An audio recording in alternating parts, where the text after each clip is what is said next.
of business, the commonalities are present, and we can reminisce and wax nostalgic on those commonalities, which is what we were doing. It's an interesting time to be in business, 2023 in Charlottesville, Virginia. Would you say not, Keith Smith? I would. It's funny you should say that, because I was actually looking at all the jurisdictions, what the volume of sales were from 2015 up, like we were doing on Monday. Yeah. And we'll talk about that a little bit later. But I think there's a little song that needs to be sung here. I haven't forgotten. Scotty Moe's about to get embarrassed. Facebook, social media, it's his birthday today. Happy birthday to Scotty Moe, the loan officer extraordinaire who does not look a day above 30. He's got his boyish looks. Wow. He still gets carded, I believe. Singing a song, like the level of what it takes to embarrass me, much higher. I would imagine. When is the last time? In fact, we should put the cameras on. I'm going to ask him this question. When is the last time you truly were embarrassed? I don't know. I'm more embarrassed by genuine compliments than I am by normal life. Awkward stuff. Yeah. So he's saying that we're not being genuine right now. It could be. No. I don't think that's what he's saying. I think he's saying is he doesn't know how to handle a compliment. I think that's what he's saying. We're all like that. We don't like to. A lot of people are. Yeah. J-Dubs, where in your hands, my friend? Quiet on the set.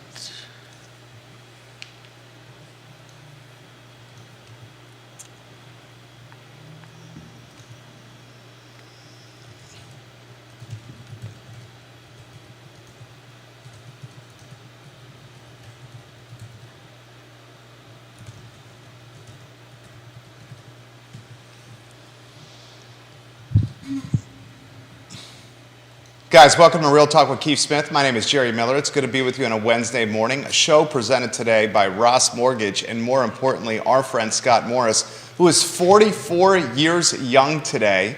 We're going to spend a little time embarrassing one of our good buddies and a guy that can help you get to the finish line when it comes to financing a house or an investment property or refinancing a house or an investment property.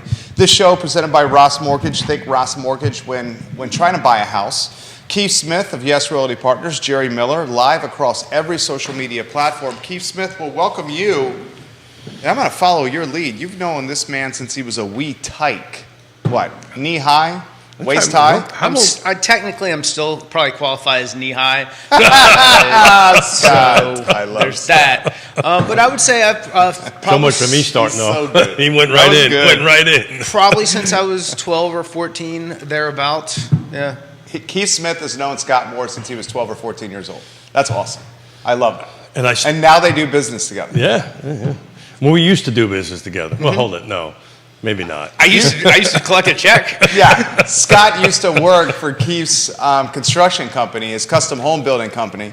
And Keith often jokes the best thing and only thing that Scott did well was demolition. So there would have been nights where we would go out, and I think one night actually crashed in the upstairs of Jerry Miller's house on 14th Street, right there where up from Orbitz or there. I can't remember exactly. This is when I was in college. That was close. Scott was a little bit older than me. And who did you know in that house? Bullock. Oh, that's right. He's Bullock. That's right. And, great guy. Yeah, he was at the comm school at the time. Yeah. And we'd go out thinking it was going to rain the next day, dressed up, looking good, baby, and then show up to swing a hammer in button downs and khaki pants and living our best life because it wouldn't rain like we thought it was going to. Damn you, weatherman. Oh, that's hilarious. And you actually thought you worked. I mean, we did some legitimate work. Yeah, you actually 10% of the time. We joke around about it all the time, but you guys are really, really good. I would get a little frustrated from time to time, but you guys did really good. So it's but from I tell you what, from 9:30 to 11:30 when we went to lunch, we really put it in. We got it done. Yeah, if that wasn't so true, it wouldn't be so funny. Now I wonder why I lost all. No, Tom and I talk all the time about how we would have fired us many times over. So thank you. So do you know the only reason that didn't happen, right? Because your family. Yeah. And Lenny. Yeah. Pops. Oh yeah. My father Pop, would not allow that to happen. So 44. What does it feel like to be 44? I think I was gonna ask the same I was question. 44 once. I don't know. Not significantly different than yesterday. But my kids sang me happy birthday this morning. It was really, really, really nice, and I'll hang out with them this evening and So your 24-year-old self would ever picture your 44-year-old self? When you were 24, you think that guy had running bets that this guy wouldn't be around. At Yeah, same with me. Absolutely. You see Absolutely. 24 in the Corps, right? I just got another Marine Corps. I was in the Guard at the time. I think I'd probably I would have just come back from Cuba. So the other second thing about you today, one is your birthday, and you came second in the company in sales. You just got an award. Yeah. Right? You were not with us last week. Talk about that. a diamond producer. Congratulations. Ross Mortgage. Yeah, you did And what great last six-figure year. check did that come with extra? It didn't. That's a big attaboy. They're taking us on a trip later in the year. Oh, cool. Yeah, I took the team The out. whole company, you were number 2. Yeah. That's That's pretty awesome. man. significant.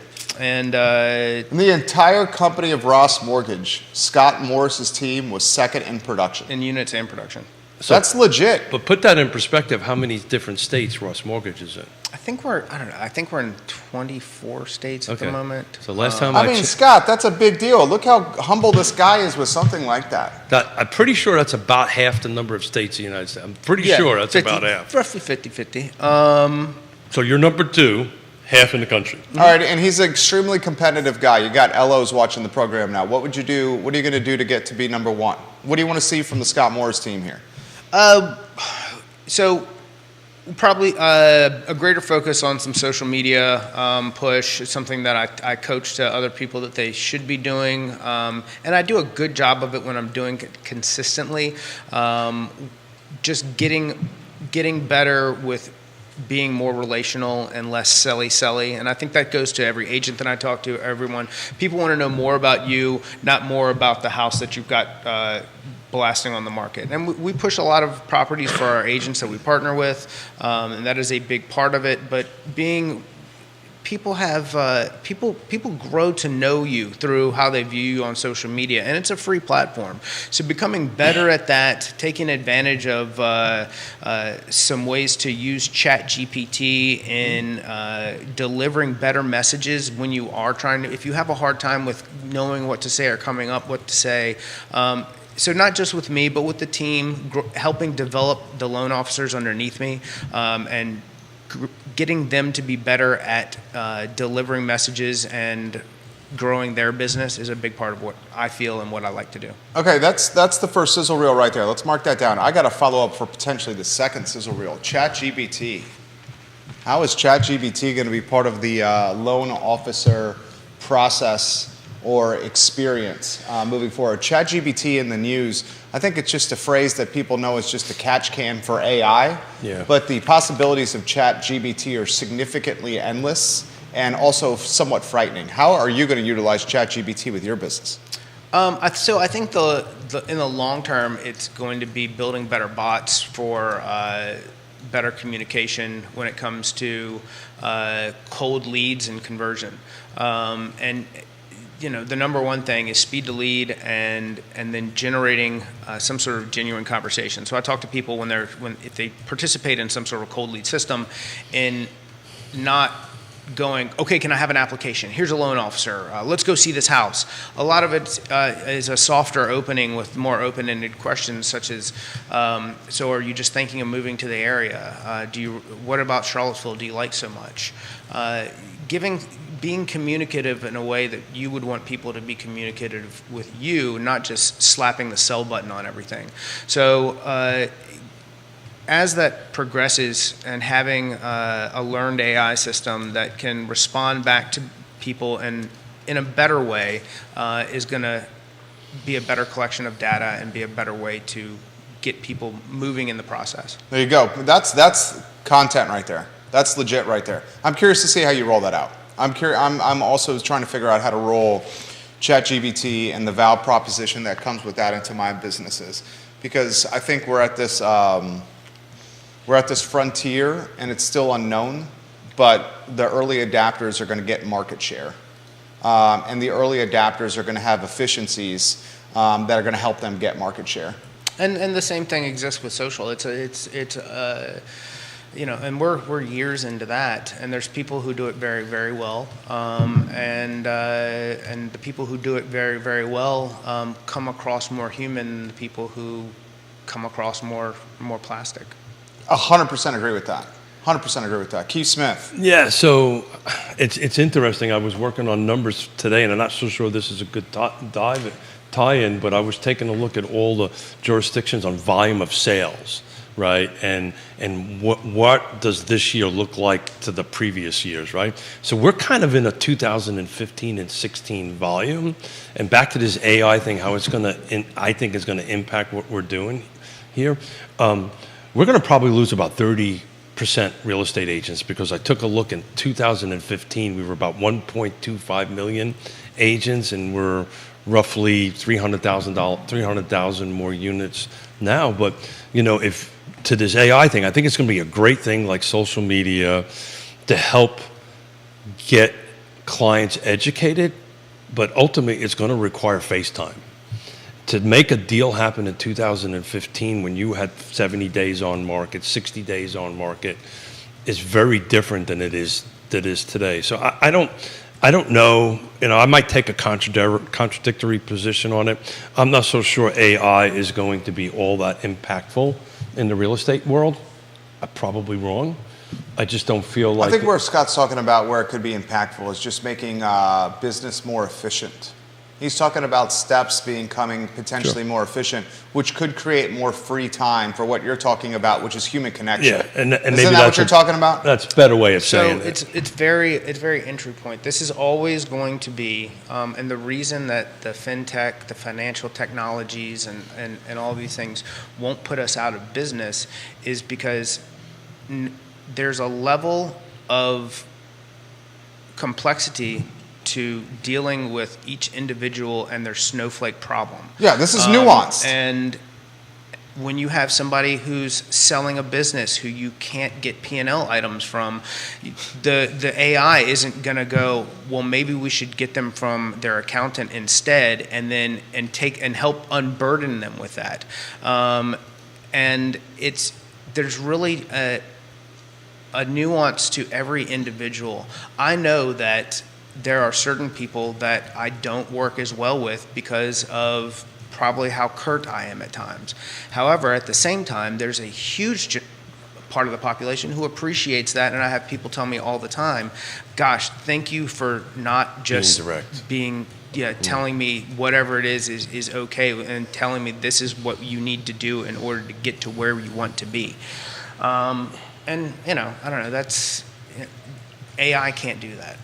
So back on that end of it. A lot of birthday wishes for Scott. Nicholas Erpy, Jamie Turner, Bill McChesney, all wishing Scotty Moe a happy birthday. Jonathan in Crozet wishing Scotty Moe a happy birthday. Grayson, North Downtown's Grayson, Scotty Moe, happy birthday. He's 44 years old. John Blair, LinkedIn, wishing Scotty Moe a happy birthday. This is what we talked about yesterday. It resonated with a lot of viewers and listeners, and we're going to talk potentially more about it today with an attorney on the I Love CVille show who does a lot of business closings. His specialty with law is on the forefront of business. So this is the type of guy that is like, with me, with advertising, where I'm interacting with a lot of business owners. Mm-hmm. He's doing the same, but from a legal standpoint. So we're just going to spitball what it's like on Main Street business-wise.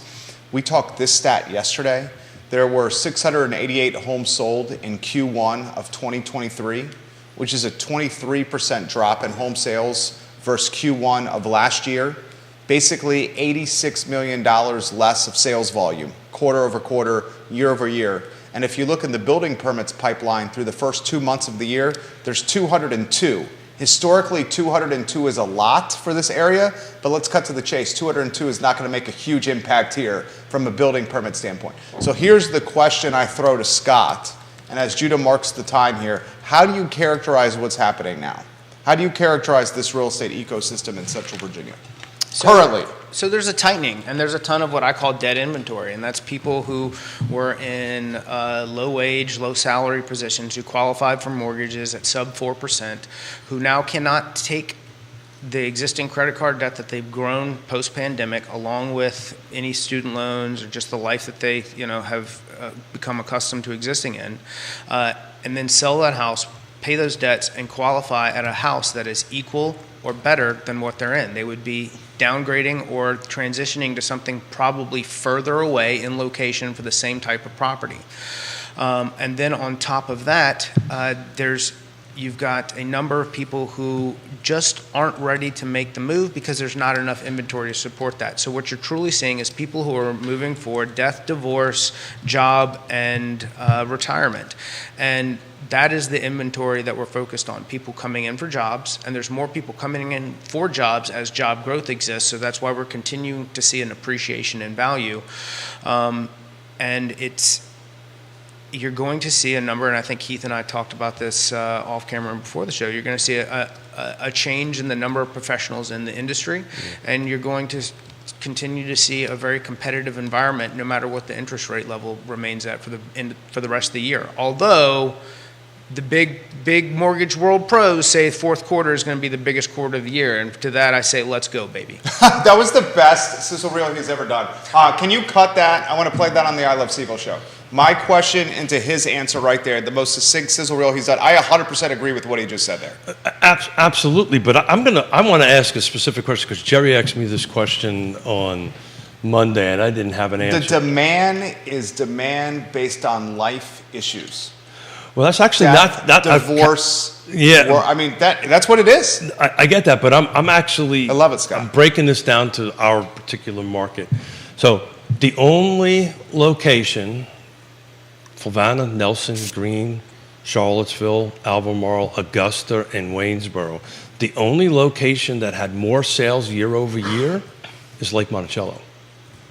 Lake Monticello is up roughly 20 units per sale. Every other jurisdiction is down, like Jerry said, 20%, so forth and so on. And Jerry asked me that question on Monday, and I've been racking my brain and looking at it on the why. Why is Lake Monticello more, in your opinion, more units sold than everything else? Because Lake Monticello has had the most explosive amount of equitable growth than any other area in the Tri-County or Quad County area, what you want to call it. You're talking Central Virginia. Central Virginia. What's equitable growth? So that means that the guy who went in and bought a house 5 years ago at $180,000 now has a $320,000 to $330,000 home. Okay. Exact numbers, in 2015 it was 180.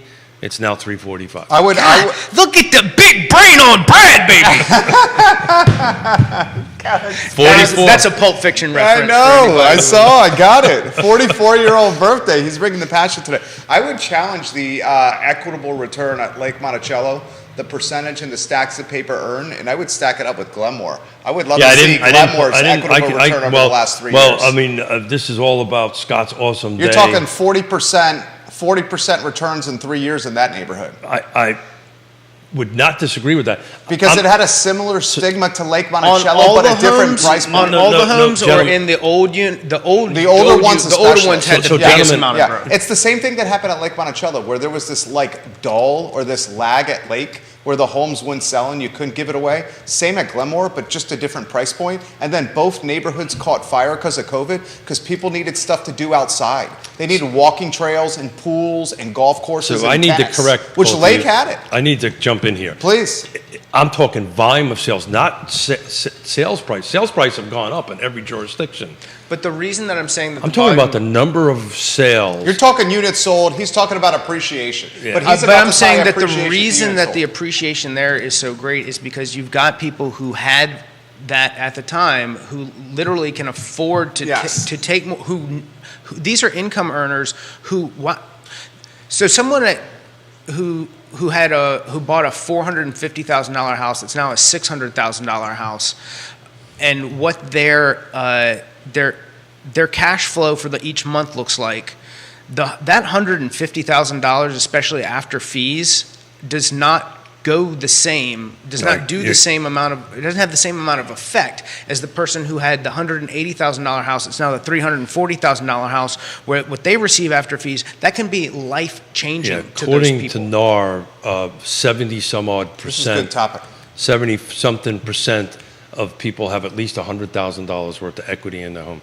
About 30% have over 300,000. This is And nation's I'm thing. saying that those are people who are income earners of at or below $88,000. Well, and I'm saying that the people So we're who saying are that's exactly what's happening. in the $400,000 who home from 5 years ago that's now worth $650, they're 140,000 household income earners. so to And put that it in- those people's bills, that $150,000 that they've amassed versus the $180,000 that these people have amassed in equity, that $180,000 goes further for them in a transition to a new property than the $150,000. And taking a step up by 1,000% Because the person agree who with is that. in the $400,000 house now has to go figure out how they can afford a $650,000, $700,000 house example- that's comparable to what they were already in, where this person could essentially, if they're already in a rural environment, they could stay kind of in the same radius, and they could stay in that $300 range. They could buy below where their current value is and still be in something similar and take the cash off the table.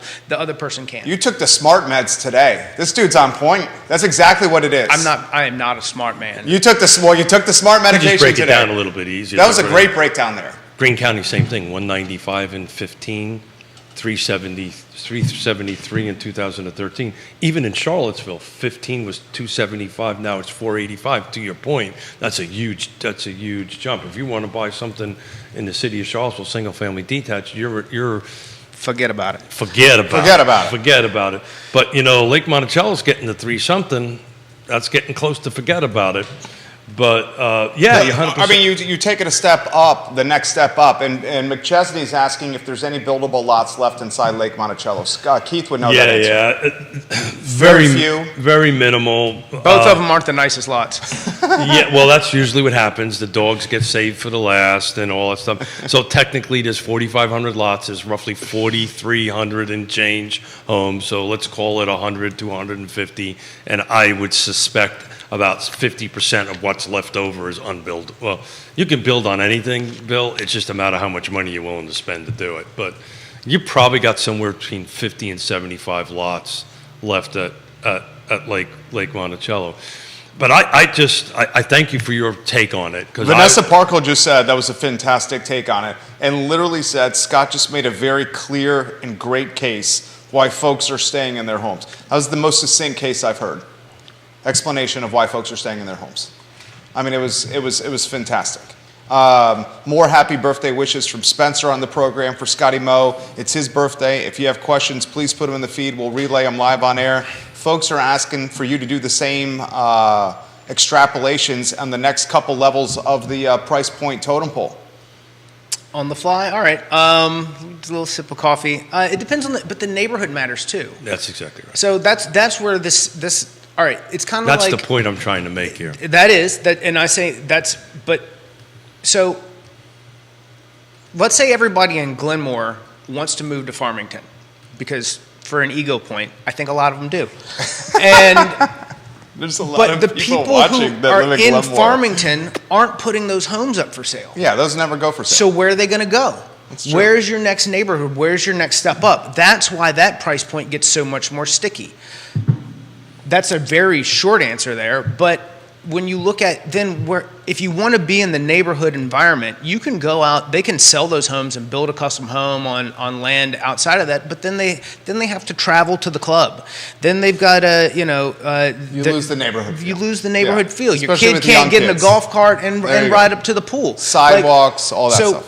So that's already a challenging environment. So when you get into those price points in those highly sought out neighborhoods, it's difficult to move that feel from one place to the other, and not just the feel. What do we all love? Why do we get our oil changed the same place? Why do we go do all these service driven? Why do we stop at the same Chick-fil-A when we know the line's a pain in the ass? Why do we do all these things? Because it's easy for us, and we want easy. And the more difficult you make these moves, even to get what you want out of a home, if you've taken all the easy things, if you've made the rest of your life harder to do it, you're not going to do it. I think my good buddy and fellow squash player, Andrew Hardy, watching the program of a fantastic brokerage. Andrew, jump in and offer some perspective on what we're talking about. You're absolutely on point. I want to relay some comments here from Jamie Turner, who's watching the feed. He says Google Bard is Google's version that is connected to live internet and other Google applications, where ChatGPT is limited to their 2021 trading data. Both tools are very powerful nonetheless. And he's also offering you some suggestions of what to do today in Culpeper. He says, happy birthday, Scott. Rep the pep, baby. Got to start the night at It's About Time, and then hit Brick City. New pier for a little nightcap. Brick City? Where's Brick City? Brick City, New Pier. Is that what he said right here? I don't know Culpeper that well. Scott Morris is 44 today. We're offering him some nightcap and night activities to do. I can get down with That's that. from Jamie Turner. So where the pier was, and I don't think that's it, because there's supposed to be some like more high end Tex-Mexy like taco place going down there soon. Supposedly they're like a chain out of Northern Virginia. It's like a local chain. This comment's come in specifically for Keith from Jennifer. She says, why does he think a third of the agents won't be here if this continues? That's a great question, and I've got your Glenmore numbers here when you're ready, and they're actually going to be a bit shocking to you. Brick City is a new restaurant that has the same vibes as the pier. He's being facetious. I got you. Facetious, gotcha. Because if you were not in the business in 2015 or 16, when the volume was last at this type of volume, you don't have this, you just haven't been through the process of knowing how to do it. So the agents that have come in during COVID, so all these agents I think that have come in lately, they're going to have to go through a pretty tremendous learning curve and learn how to do business. Now, we're helping, Scott's helping, everybody in the team in the food chain here is helping, but some people are just gonna, all of a sudden they're gonna go from making a lot of money to not. And oh, by the way, it costs you about $5,000 a year just to hang your license. I think you're just going to see people migrating out. It's what happens, ebbs and flows. But back on Glenmore, no new construction. I pulled that out on purpose. I think you probably should. Yeah.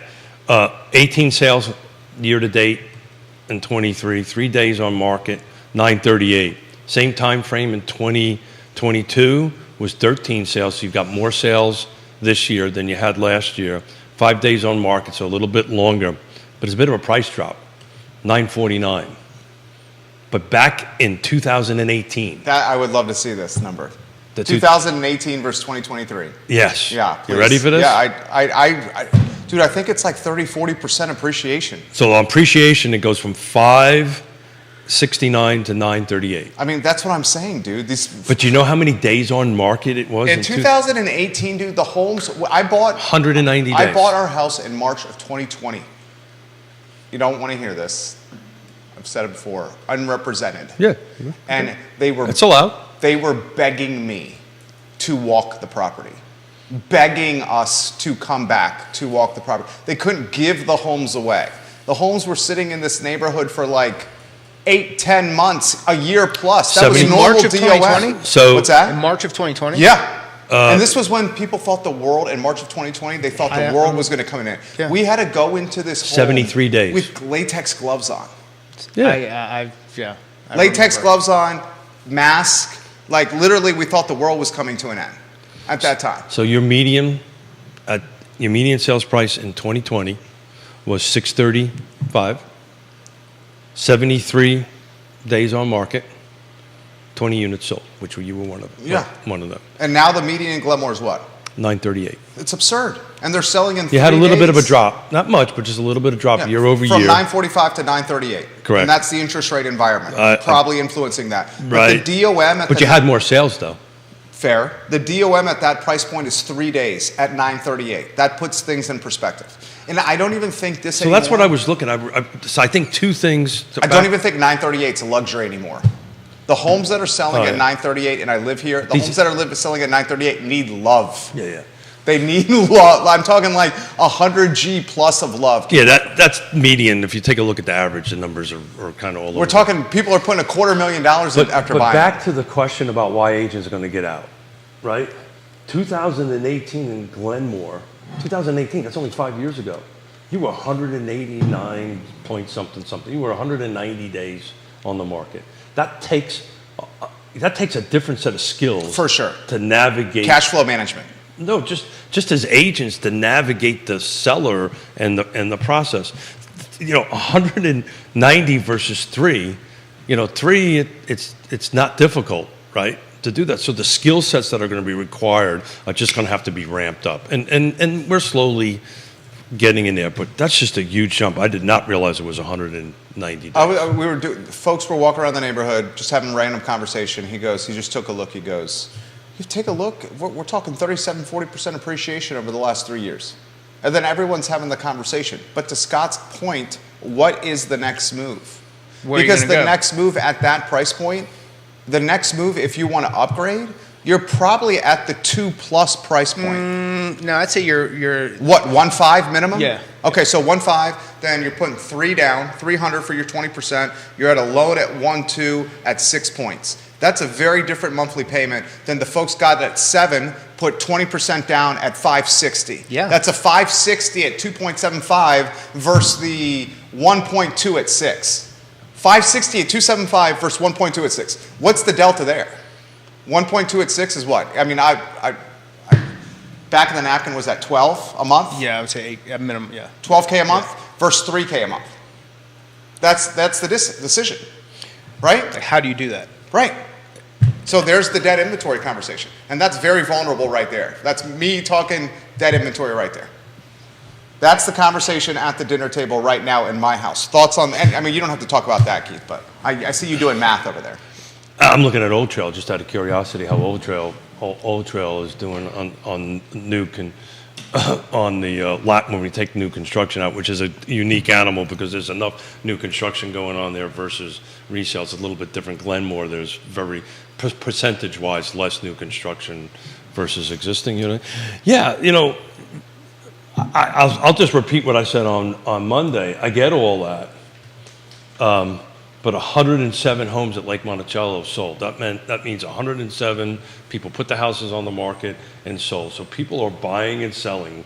People are reaching out to Scott to go ahead and do pre-quals. People are reaching out to us to go ahead and try to sell and help us navigate this market. But that just blew my mind. I did not do the Glenmore numbers. I knew it was different. I didn't think it was in 100 plus difference, Yeah. almost 200 days difference. That's huge. That's the byproduct of COVID. That's the byproduct of HOA neighborhood with all this crazy stuff happening around here. How'd your dues gone up in that period of time? Pretty stable? Dude, they're negligible. Yeah. I would say there's Quarterly dues are like $300. Yeah. So I would say that when we talk about price point moves and where people are going, I would say if I were to just think about it from 10,000 feet away, I would say there's probably some people like with the income, with the growth at UVA and NGIC that are selling out of Dunlora and going from Dunlora to Glenmore. There's people there's probably some retirement and some cash out of Glenmore itself. That's probably with some out-of-staters, moving for jobs, people who are just downsizing in general. That's probably driving some of the activity there. And then maybe and then there's always your filter in from out of state that's coming in as well. Augusta County, right, to talk about the other side of the mountain. Single family detached, no new construction. 2023, there was 195 homes sold. In 15, there was 48 sold, but in 18, there was 240. Jumped in 15, from 165 to 28. Glenmore, Old Trail, just looking at days on market. This last year to date, there was 6 days on market. In 2018, it was 117. to your point, kind of the same. I know they're very nice, but I cannot wrap You're talking Old Trail. my mind Yeah, around. I had the same time, same difficulty. The townhouse condo stuff out there. The cost for that to me is just like The difficulty I had with Old Trail was the postage stamp lots. We've sold I quite mean, a you're bit. talking about Yeah, you're so touching you're your talking neighbors. about that. I'm talking about even small. I'm talking about With the attached property. what the attached is going. We And that sold- stuff's expensive, the attached stuff. Yeah. Because it's new. We've sold quite a bit over there, and everybody that's bought, they absolutely love it. I think it's a community It's feel. the community thing, for It's sure. a community feel. It's how Crozet feels. It is. Y'all like people a lot more than I do. Well, and I'm actually helping. We just got the phone call yesterday, and which you'll end up getting a phone call. I'm helping somebody want to sell one of their townhome units to do a single family detached out there In Old Trail. in Old Trail because they just absolutely love it out there. They're also huge golfers. Single family detached at Old Trail, what is that, $1 million starting? Can you find something, maybe what, 900? 8, 8? Is that right, Keith? Well, I was looking at souls. I didn't look at actives. 750. I bet 750. For detached? yeah. That might be entry. That might be very, very small entry. Let's see. Well, we'll I'm find going out. MLS We'll right find now. out here in a minute. No new construction in Old Trail. There's only one home for sale. And what do we got? 9 and change, right? 825. 825? All right. We were in the middle. New construction's at 9. New construction. Well, yeah. So that's an interesting stat. I looked at that. It's interesting. I mean, the that- attached property, Scott, start at 5.5. That's what that to me is like. Bonkers, right? Albemarle County, new construction. So this is something I've been tracking. New construction is picking back up in a big way. Albemarle County, because when I was looking at all these units, I was looking at new construction. Albemarle County is the only jurisdiction that jumped up. Last year, single-family detached new construction in Albemarle County was 705. Now it's 850. By the way, in 15 it was 512. What do you make of that? You're starting to see a lot of new. No, I think. What? I think you're starting to see new construction pick back up. You really? Yeah. Come on, I haven't seen you make that comment in a while. Kelsey, Yeah, no. Kelsey wishing Scott a happy birthday on the feed right here. Go ahead. Scott. Yeah, no, I'm starting to see it the last Thank you, couple of Kelsey. weeks.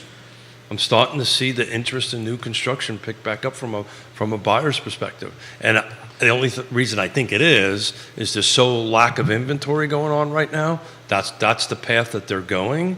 Now, these are buyers that necessarily don't have to sell. Well, it's interesting. Our client, Dominion Custom Homes, has said the same thing. He said that the interest for custom construction and custom home building is picking up. I will tell you in the last couple of weeks, I spent more conversations about new construction than I've had in a long time. And it's not like it's not like the interest rate environment has dropped. I saw a headline today, and Scott could probably give us a clear understanding. 30's uptick, right? So yeah, we're We're at the highest in 2 months, right? We are. Yeah. But that's still that's still declining from where we started the year. So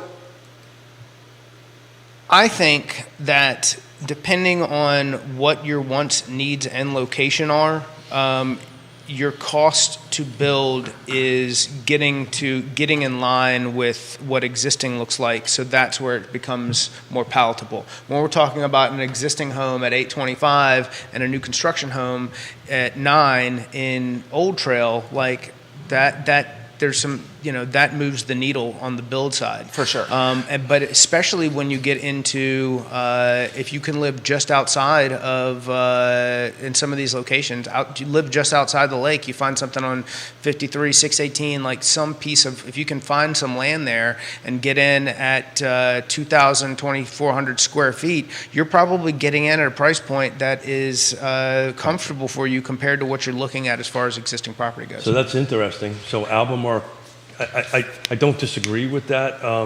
Thank you. philosophy, I agree 100% with that. But it's interesting. Single-family detached sold beginning of this year was 850. New construction was 530. Huge delta between the two. Average though, right? This is median. Okay. Median. So I think what's happening, the conversations that I'm having is I think that there's a Well, the spectrum. buyer is basically doing the scales of justice. Am I going to weed through this limited inventory to purchase existing construction, And or I'm gonna- do I potentially pay a 7 to 10 12% premium for new construction to get something brand new. And I've got it. I've got it to do it. Yeah. Because I built all this equity up. I'm in this $300,000 worth of equity. I got a bunch of cash. Yeah. You know what the hell? I can wait. And that's what's happening. You're starting to see this whole new construction. It's interesting. I read an article yesterday. I had a meeting yesterday. Talk about weird things that happen in the construction business. You know what the big hiccup right now in development and construction is? Transformers. You can't get enough electrical transformers to actually run the electric in subdivisions now. Which now everybody in the conversations I'm having with the development community is now it was lumber, right, at one point. Oh, yeah. All this different stuff.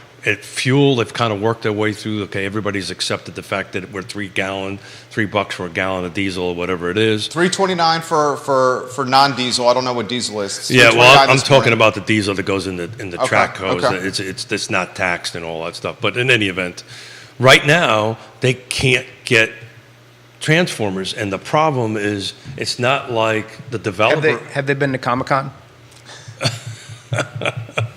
Sorry, Does he know what that is? I let it go on for too long. I don't know if he knows what that is.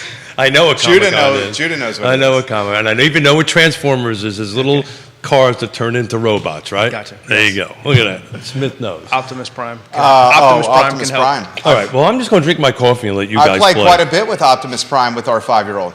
That's one of our 5-year-old's favorite toys. But that may slow Optimus Prime. development down because What? Optimus Prime and play Yeah. with him in the living room? the It Transformers seems to be developing just fine. Makes the smartest kids. He's I'm a very big smart. Optimus Keith. Prime What are you fan. saying about our son? I am going to go text my daughter, I just- who actually cares about me. Your daughter, I believe, is watching the program. When are they moving to Richmond? Soon. A deal, I think, financed by Scott? We are working on it. We got a bunch of hoops to jump through, but we're working on it. August. We're going to close long before August, but they're physically moving in somewhere around August, somewhere like that. That's fantastic. I got to fly out there and help them pack and all that stuff. I know Yona is very, very excited about that. They are. This question's come in, and guys, put the questions in the feed. We'll relay them live on air. It's from Clement Wilson. So, gentlemen, if the rate environment in the fourth quarter, as Scott has said, insiders predict will drop, and demand is going to be through the roof, how can this area sustain any more buyers if we don't have any homes to purchase? So another way of asking that, if Clement Wilson, that's a if- great question. if the Because you im- said Q4, insiders are saying is going to be bonanza. So I think that is a national statistic. So when we look in areas of the West Coast that have slowed and actually have some significant decrease in value, that's where they start to turn back on. I think here we're going to be pinched in the same type of inventory challenges that we're continuing to see. However, there will be more people who through this year, and I say this not in a like happy let's go attitude, that are going to face some credit concerns through card accumulation and existing debt, that are going to be forced to take the cash out of those properties. Now, whether that's done through a Refinance. cash out refinance, or if they get too behind the ball to where a cash out refinance is no longer a viable option for them and their only option is going to be to sell and then find something to rent, that's going to put more properties on the market. So it's not a happy let's go kind of feel to it, but I think that's going to be a big part of what happens. Green, Keith. So to add a little spin to that question, so all that is going to happen with inventory turnaround that's the same as 15 and 16, because that's where we're going. We're going to 2015, 2016 volume, another number of units coming on the market and sold. And I just took a quick look. In 2015, interest rate was roughly 4%. So to the point of what I was just saying, if you happen to be somebody or you happen to know someone, before they get into trouble, Oh, yeah. We even should though really- they'd be biting the bullet, taking the higher rate, the 7%, the 6.5%, the 6% interest rate is still going to be lower than the 23% that's burning them up credit card wise. And if they act soon, they can address things and their cash flow is better. They're in a better place than if they don't act, they put their head in the sand and then they've run behind on everything and their only option is to sell to clear the debt. 31 days, the state of Virginia, they can start foreclosure. But you know what's even worse than that, Scott? The people that are renting, that are now having their interest, their credit cards go through. They don't have a safety net. Sure. They Largest don't credit card debt in American history Absolutely. I right was just looking at it. Approaching $1 trillion.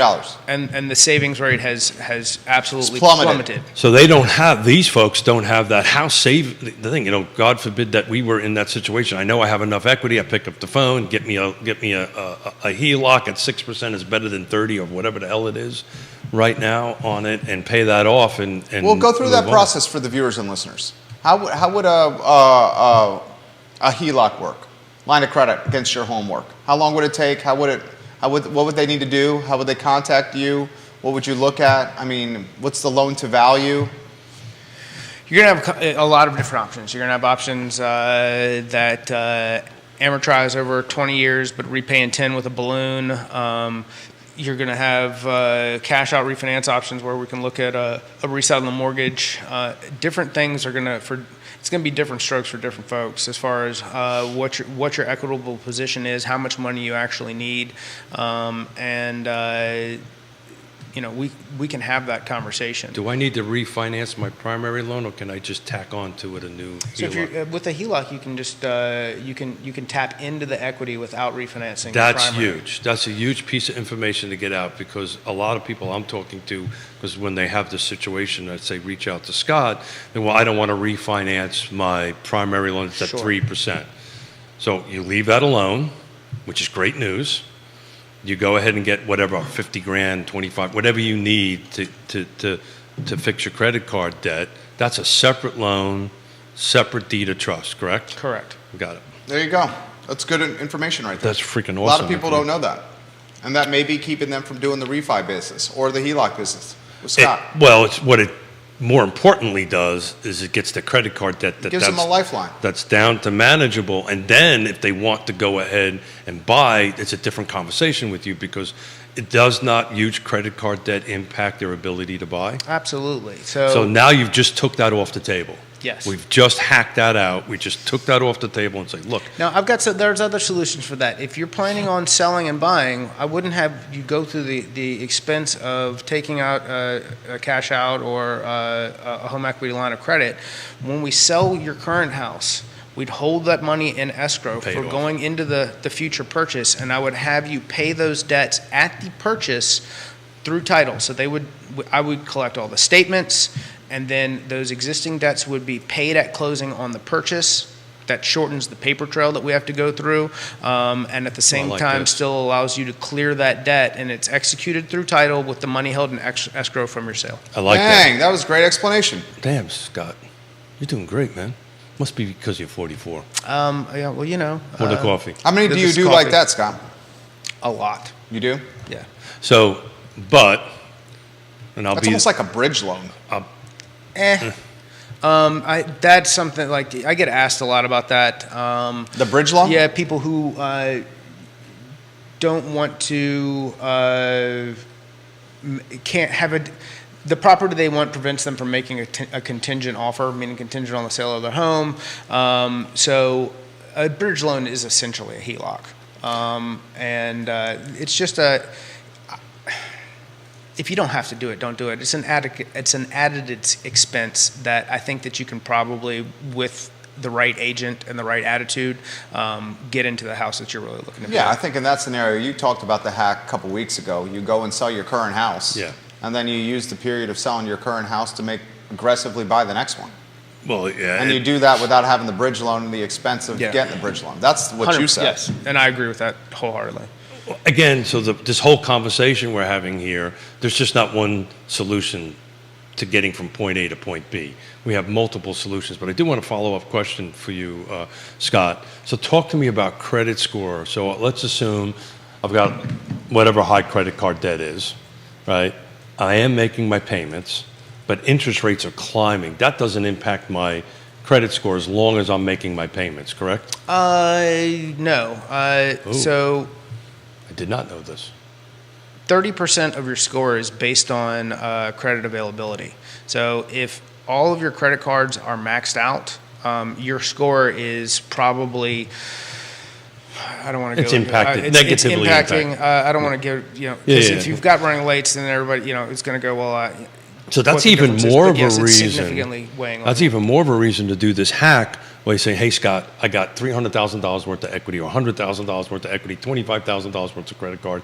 Help me get that away. So then that zeroes out your credit cards. Yeah, depending on where you, 'Cause isn't every credit card- situation is different. We may look at you consolidating that debt prior to close, depending on how heavy it is and how much it's impacting you. If you've stayed on top of everything and it's not deeply impacting score, it's probably a marginal effect to rate. Got it. We could probably, pay some discount points in less cost than what you could go through the refinance process for.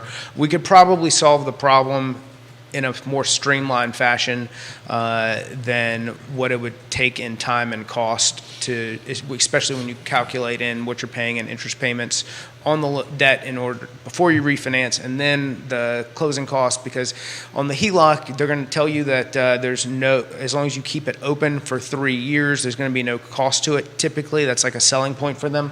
But if you're not going to keep it for 3 years because you're going to sell the house after you've cleared some of this debt, you're going to end up eating it. So what's happening here is people are watching that tube or flat screens. They don't make them out of tubes anymore. This flat screen over here. That's like, when you talk to kids, like they don't do this for phones anymore, they do this. I did not know that. Yeah. Yeah. They don't do this. Yeah, huh? they don't do this. My kids do because they see me do it, but occasionally they'll go like this when they're talking about he's on the phone. And I think they just didn't want to see. My, I think, our 5-year-old saw a rotary phone and said, "What is that?" Legitimately had no idea what it was. Remember when your kid used to have the toy that you pulled around with the rotary phone and a little feedy? I mean, I grew up on a party line. You're from New York. You don't even know what that is. I know what a party line is. Yeah, In the same apartment building, by the way. I exactly know Okay. what a party line is. This comment comes in from And the then real on estate- top of the party line, you would have, so-and-so, Mrs. So-and-so in the upper level screaming out the window. down to Get off the phone! That's exactly right. Get off the phone. This comment comes in from Todd Raff, the owner of Blue Toad Hard Cider Blue and a Toad. real estate investor himself. He says another factor out there for small business owners with lines of credit to run their business. Flexing in and out. Prime plus one is like 9.25% right now, and that stings. So when we talk about HELOCs, that you're in that same rate environment, if not a little bit worse. 9.25? Yeah, 10%. I have not so good news for Nelson County and Todd. When you take out Wintergreen, no new construction, you're the only jurisdiction that actually had a drop year over year. You're at 319 is the median sales price, single family detached. This time last year at 425. So you've got a drop. That was the only one that had a drop. But if you would have bought in 2015, you were buying at 147, and you're now at 319. So Nelson County is the only jurisdiction that did not climb in price value. And you got Buckingham in there too? I did not get to Buckingham. Okay, I would Buckingham's- imagine Buckingham's in that point.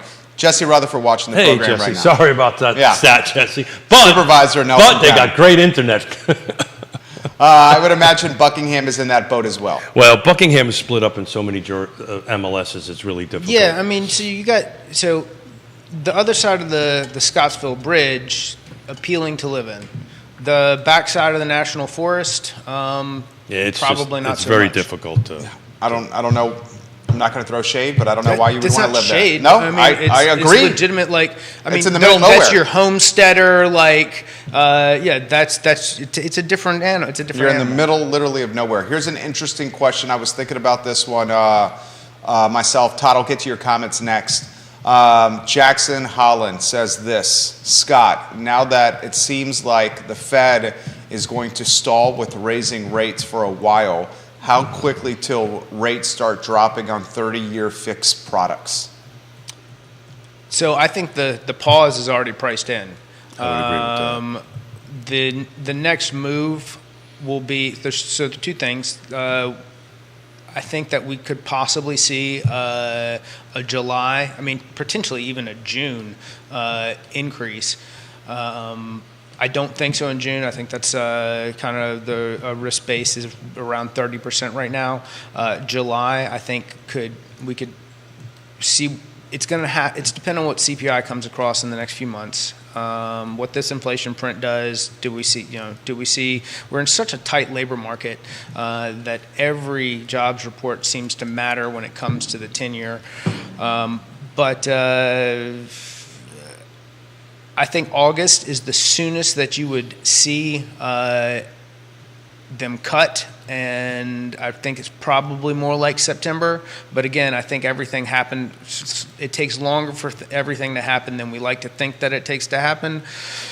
So if we get good inflation print and bad things happening in the economy between now and August, we could see a cut in August, but that would be as soon as that it would happen, and the pause is already priced in. Good answer. Keith? I Good agree. question, Jackson. I agree. The pause is already, well, the pause is priced into the 30. I think you're not going to see any adjustments probably into the beginning of the fourth quarter. I would think. I mean, you're the expert, but I sure as heck will do it. I want to give some good news about Wintergreen. Here's the thing about Wintergreen, is I actually think you have things to buy. Well, he literally just put on the feed, he goes, there is a lot of Yeah. older fixer-uppers going on the market now in Nelson. That's exactly right. So I'm trying to look at specifically on it, but that's exactly right. So in Greene County right now, Nelson County right now, no new construction. I take out Wintergreen. He's 100% right. There's 26 units to buy. There's the cheapest one is down to 150. To his point that it needs a little bit of love, and it's actually pretty close to Charlottesville. So there is this whole ability to buy there. So that's the flip side to this, right? The flip side to Nelson County's year over year dropping a little bit. This means, look, there's an opportunity to go ahead and buy there. He's 100%. Was that Todd? Yeah, he's 100%. Todd, you're welcome on the show anytime you want, man. We would love to have you absolutely on this program. Got it. We got to tell fishing stories, lies. Small business ownership. Lies, stories. Real estate investment. How Blue Toad Cider came I to just life. I want to talk about, because I've been wanting to go And he'll bring striper cider. fishing at Smith Mountain Lake forever. He's got an investment property there. Yeah, but he boats some pretty gorgeous striper. Have you ever been striper fishing in Smith Mountain? Yeah. Someone loved just it. passed away at Smith Mountain Lake. I saw in the news. Oh, sorry to hear that. Same. I saw that in the news. More questions coming in. This question is coming in from, is it Lavin? Grayson Lavin? Am I saying your last name right? This is a unique spelling here. Well, if that does happen, as Keith and Scott has addressed, that means we will have more buying power at the end of the year. So maybe more folks are just waiting on the sidelines until that buying power becomes a reality for all of us. And all of us agree with that. The question is, what will it do to inventory? That's the question, right? So if we're staying at 2015 and 16 inventories and we're not climbing out of that, It's just going to make things more expensive. It's If gonna it make adds it more more buyers and the expensive. inventory doesn't get deeper, it's just going to make things more expensive. well, what's going to happen? The market's going to change again. Yeah. And guess what? It's been going on for how many years we've been doing this? The market changes all the time. Talk about history and stuff. I mean, you're basically saying fourth quarter is going to be a bonanza. I remember- And into Q1 of next year could be a bonanza. I don't think it will. I think bonanza is a big word. More And buyers, I think no that- inventory, though. I think that. I think there's more chasing of I tails. think regionally, I think there will be pockets Yeah. that will see improvement, and there will be the same areas that are very sought after will continue to be to see appreciation. And a lot of people say, well, how much can they can appreciate until somebody says, you know what, I'm not paying for that anymore. I'll send And you my. that's where I'll send you my 22-year spreadsheet. It's 5.5%, all the jurisdictions. And that counts the time of great unpleasantness. So over 22 years, we're averaging roughly 5.5%. So somewhere between 3 to 6% is the average appreciation year over year. Then you get, what we just came off of. Well, and this is the reason why I keep on going back to 15 and 16, which was I feel, more of a normal market. We just came through like the 3% thing, right? Don't get used to this double digit appreciation year over year. That's not normal. What normal is somewhere between 3 and 6%. The Marine Corps teaches you this little They actually ditty taught you when something? Really? When you're going through boot camp. It's as if you were actually like going through something. It's called "I'm up, you see me, I'm down" for when people are shooting at you, and that's kind of like what the market does essentially. Does that usually, that involved grunting, if I remember? Well, One grunt was stand, two Yeah, grunts was sit down. Yeah. Multiple people inviting you to Smith Mountain Lake on a boat. I'm in. I'll bring my Keith boat. Smith. I'll bring my Multiple boat. people on the feed right now. I You want- have I a want- boat. I do, yeah. When's the last time that boat's been in the water? It rained on it the other day. Is the boat in your driveway? It rained on it the other day. Okay. Yep, boat's in the driveway. All right. Boat's in the driveway. It's all serviced, ready to go. But yeah, hasn't been in the water in 2 years. Does this I know, question- Todd. That is very sacrilegious, and I apologize. Brian says, does he expect the refinance business to uptick at the end of the year? That's a great question. Yes. Yeah, they're going to get lower, I think. And Todd says And then you what do guys you are think? What do you think the purchasing? Are you going to see like a ratio by the end of the year? You're going to be doing a little bit more refi than purchases, in volume wise. I don't know about that. Well, I'm very purchase driven as far as how I build my business and my focus towards Good, that's attention what on I my wanted to hear. agents. But I think that you'll see an increase. There'll certainly be the people who purchased last December at 7.25 might go. it's time to go down to 5. What can we do here? Well, that's a strategy too. I mean, that's people are doing that strategy. I Yeah. think that's why nobody worried. This whole fear of 6% to 7% was going to stop the market. I don't think they calculated in that people are a little bit smarter than that and say, look, I'm still going to do this and refi when it gets down. It's still cheaper to do that than pay the man rent. Sure, but I mean, the other thing that's really the fact that people are going to keep on peopling, and Keep on making little people, and They, yep, they got there you go. they got stuff that is going to continue to drive activity. If they can afford to do it, they're going to make the decision. Keith, you're getting zinged here with the yard art and the land yacht That's it. that you have in your driveway. That's not a zing. That is absolute Yard truth. art and a land yacht Keith Smith does have. But it's washed, it's cleaned, it's serviced, it's ready to go.